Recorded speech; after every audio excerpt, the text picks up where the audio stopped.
Well, we've already talked tonight about the numbers which come from the crisis at the southern border. During the Obama administration, if you had 1,000 contacts a day with people trying to sneak in this country, that was a lot. We're now around 3,000 a day. February of this year compared to February last year, up 173%. Shocking. And it didn't have to be. What incompetence did it take to get such a massive swing of people coming across our border? President Trump had something called the Migrant Protection Protocol, in which when people tried to sneak in here and claim asylum, they were sent back and held by the Mexican government pending a hearing.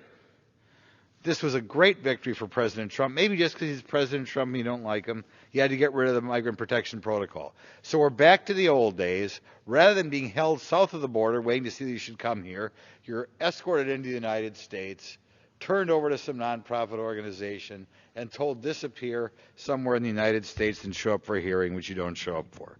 And that's more than any other reason why we have this problem. Other things they've changed. President Trump had worked out a deal with Central American countries. So the people trying to come up here from South America or other Central American countries were held south of the Mexican border. One more good policy, let's throw it overboard and see what's happening. See what happens. Then, by doing this, not only do we let more people in the country, but we enrich and empower the drug cartels. Okay, the drug cartels are charging about $3,000 for every Mexican they let in here, about $5,000 for every Central American, $8,000 to $9,000 for every Brazilian, and up to $20,000 for every Asian. Well, when you're making that kind of money, you know very well the drug cartels will recruit as many people as they can to come in this country. And of course, nowadays, unlike years ago, where they used to find marijuana, when people come across the border, it's fentanyl, it's meth, it's heroin. So in addition to the huge amount of humanity moving across the border, we have that many more drugs to kill the people of our country. And I'm sure the American people already remembers we're losing about 80,000 people every year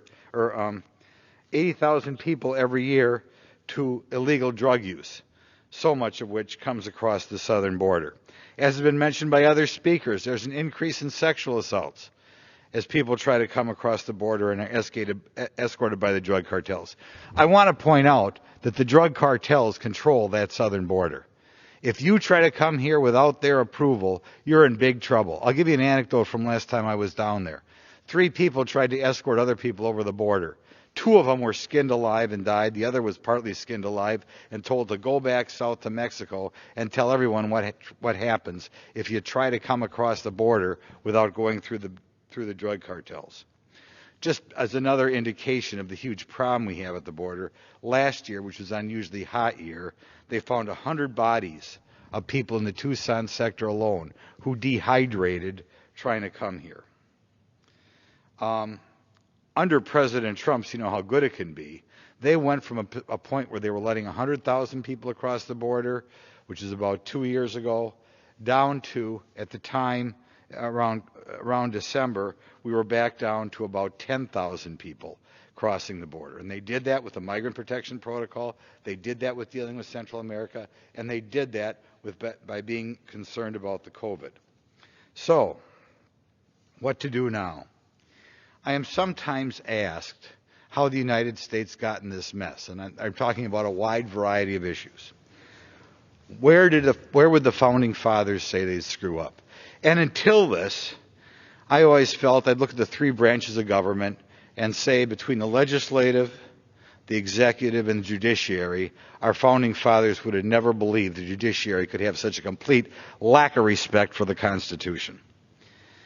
But now I'd have to answer something else. The press sometimes considers themselves the fourth estate.